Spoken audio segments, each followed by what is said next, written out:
Imagine being the last man on Earth, and all the women are chasing you just to get pregnant from you. The story of today's movie talks about a virus that kills all the men in the world, and the last surviving man becomes hunted by all the women. But before we begin, don't forget to subscribe and turn on the notification bell. The movie begins in a prison where several inmates are held. On the first day, one of the prisoners starts to feel sick, and by the seventh day, all the men in the prison begin to die one after another because of an unknown virus whose source is a mystery. By the end of the month, thousands of men have died, and the women burn their bodies because they are not affected by the virus for unknown reasons. After 8 years, the virus wipes out all the men on Earth, leaving the world to women only. After this tragedy, the women decide to create an organization to restore life on Earth. The organization is called The Wellness. The organization is responsible for choosing women who are able to give birth to healthy children to ensure the survival of humanity and maintain population stability. They begin to create artificial sperm and inseminate women with strong health. In New Zealand, one girl is chosen from thousands. Her name is Jamie. She runs a dairy farm with her friend Pip and her sister Alex, who is married to a man named Jackson. But she lost both her husband and son during the virus outbreak. Her friend Pip works for the wellness organization, while Alex hates the organization. Whenever she gets the chance, she mocks and insults it. Because of this, they always send her to prison for attacking and cursing Lynn, who is the head of the organization. Every time Alex finishes her prison sentence, the police inject her with a small pill containing a substance that keeps her sedated for long periods. One day after returning from prison, Alex wakes up and finds herself in an empty house. She can't remember anything that happened because of the pill they injected her with. When she gets up, she sees notes written on the walls of the house. The notes are instructions teaching her how to remove the pill's effect from her body. Later, she realizes that she was the one who wrote those notes herself, so she wouldn't forget how to get rid of the pills because she's always being sent back to prison. And every time she's sent there,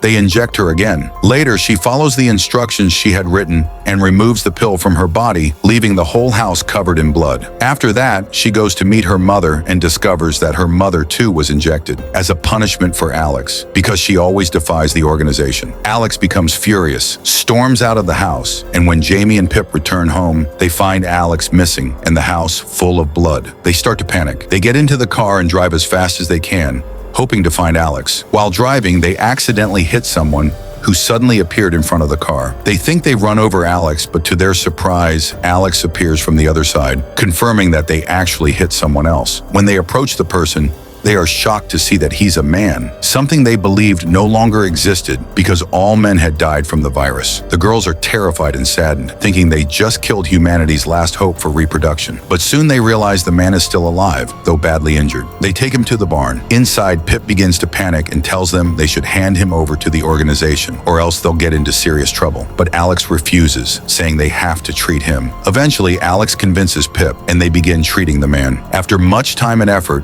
the operation succeeds, and the girls fall asleep from exhaustion. When they wake up, they notice that Michelle, Lynn's assistant, has arrived at their place. She's trying to leave so she can inform Lynn about the man, but Jamie stops her and pleads with her not to tell anyone, because if Michelle speaks, Jamie will lose her only chance to become a mother again. The organization had selected Jamie for an experimental pregnancy program, and she tells Michelle that if she can get pregnant again, she'll finally fill the emptiness left by losing her husband and son. Michelle then visits the house to inspect their living conditions and see if the place is suitable for raising a child. She interviews Jamie and Pip to decide whether they are fit to raise a baby. Later, Alex goes through the man's bag and finds his ID card. His name is Bobby. She also finds a newspaper in his bag and sees a picture of her mother in it back when she was a chemistry scientist. Suddenly, Bobby wakes up and tries to escape, but Alex stops and attacks him. Meanwhile, as Michelle prepares to leave, she hears noise coming from the barn. She insists on searching it. Jamie tries to stop her, but Michelle ignores them and goes inside. When she enters, she doesn't find anything suspicious, just Alex, who has already taken control of the situation and locked Bobby up. Afterward,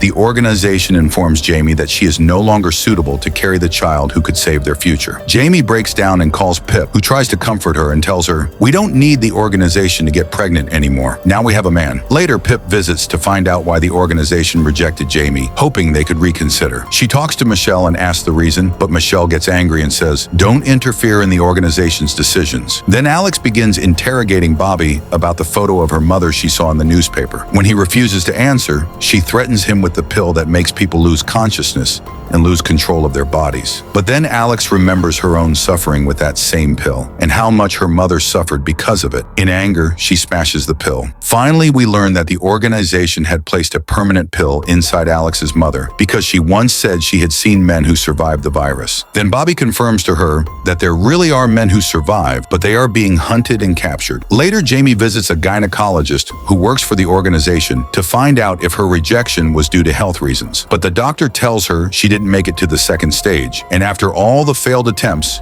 Jamie decides to take Bobby's sperm herself, but she ends up breaking down in front of him. Then Pip arrives and sends Jamie home, promising to help her have a child. Moments later, Pip leaves the barn and gives Jamie Bobby's sperm. The next day, Jamie meets a girl at a store who was also rejected by the organization. The two talk, and Jamie tries to comfort her. Meanwhile, Pip follows Bobby to collect more of his sperm so she can help Jamie and make a strong deal with him. She convinces him to go to the bathroom and take a shower, but things get out of control and he pulls her toward him. Later, Alex offers Bobby a drink to gain his trust, but she ends up getting drunk, and Bobby takes the opportunity to escape. However, he can't go far because of his injuries from the surgery, so he returns to the barn. There he finds Alex holding a SIM card and tells her that the card can lead them to the place where the surviving men are hiding. That night, Jamie keeps thinking about the girl she met at the store and decides to secretly give her Bobby's sperm without revealing his identity. Then Jamie sees Pip in the barn and realizes that Pip is trying to seduce Bobby because she's attracted to him, but Pip denies it. Afterward, Alex finds a phone and inserts the SIM card. When they turn it on, they find a message from an unknown sender that says only one word: rise. Then Pip sees the same girl to whom Jamie gave Bobby's sperm, and the organization finds out there's a surviving man. The organization starts searching for him. Pip tries to warn Jamie and the others about it. After that, Pip escapes from work and goes to the barn, but the organization manages to trace the location where the sperm sample was taken. The police raid the area while Jamie and the others hide behind the barn. They argue and blame Jamie for giving Bobby's sperm away. Then Alex realizes that her late brother's farm has become too dangerous for them. Suddenly, the phone rings. It's another man who gives them an address for Bobby. They decide to escape to the place where the men's bodies were burned, thinking no one will look for them there. But a mysterious woman spots them and starts chasing them with weapons. Jamie and the others try to escape in a car, and Bobby tells them that the woman is a hunter who captures men. She killed his friend just a week ago. While escaping, they end up in a group of women celebrating a festival, a mandatory event where all women must participate. Bobby is forced to disguise himself as a woman to hide his identity. Later, they encounter Lynn, the leader of the organization, and the hunter who's been chasing them. Jamie and the others decide to split up to distract them. Suddenly, Jamie starts vomiting and discovers she's pregnant with Bobby's child. Meanwhile, Pip is spotted by Lynn, who offers her a deal, a position on the organization's leadership council in exchange for information about the source of the sperm. Then Alex and Bobby notice that Lynn and her people are at the festival. Alex runs toward her mother, but the hunter spots them, and Bobby runs away when he sees her. Alex's mother, frightened, tries to escape. Soon after, Pip arrives and tries to tell them about Lynn's offer, but they don't give her a chance to explain and flee from the festival. The hunter manages to capture Bobby and takes him hostage in her car. But luckily, Jamie secretly climbs into the car without the hunter noticing and follows her to an abandoned place. Jamie seizes the moment and attacks the hunter, knocking her unconscious. Then she rescues Bobby and tells him that she's pregnant with his child. Sometime later, Jamie, Pip, and Alex reunite and head to the address the man had given them. On the way, Bobby tells them to let him go ahead alone and to come later. The girls argue because they don't like Bobby's plan. During the argument, they don't realize that Pip is actually leading them to the organization's headquarters. When they arrive, Pip is rewarded with a luxurious room while Alex and Jamie are imprisoned. There, Alex discovers that Jamie is pregnant. She begs the guards to let them go, but Jamie tells her they'll suffer the same fate as Alex's mother. Later, Pip is forced to change her clothes and attend dinner with the organization's committee. Bobby's also there, the only man at the table, with his hands tied. Pip tries to talk to him, but Bobby is furious with her for betraying them. Lynn encourages Pip to kiss Bobby, but that only enrages him more. He tries to attack Lynn, but the women overpower him, tie him back to the table, and prepare to exploit him and take what they need from him. Seeing this, Pip becomes nervous. Lynn warns her that if she doesn't participate, she'll lose her position on the committee. Pip reluctantly joins in, attempting to get pregnant by Bobby, but quickly regrets it. She yells at Lynn, saying, "You're not saving life.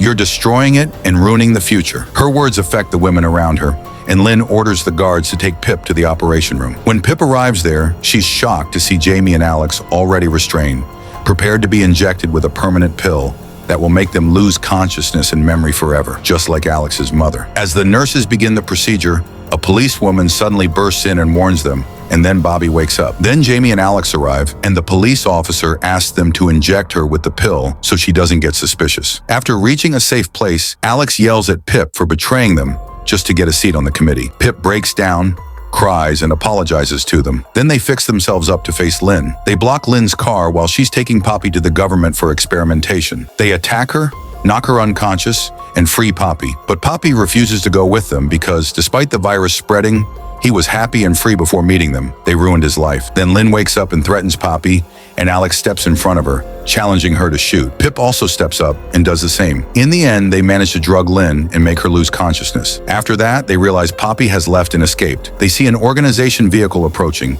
so they quickly hide in the forest while Poppy tries to reach the address left by the men. Then Poppy sees Alex and the others in front of him and starts yelling that they are the worst curse ever to fall on men. He tries to get rid of them, but the hunter gives them a surprise. It turns out the hunter was actually following them to protect Poppy.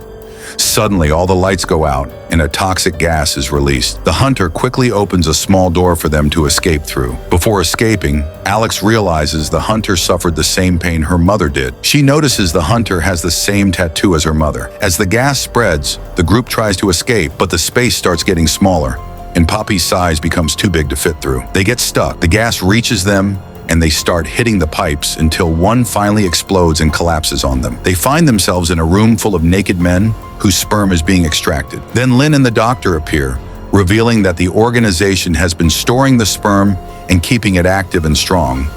So when their stock runs out, they always have more ready. This way, they can control the population and even the world, since they decide who gets to have children. The movie ends with the appearance of Jackson Jamie's husband, and Lynn reveals that he was the mastermind behind it all.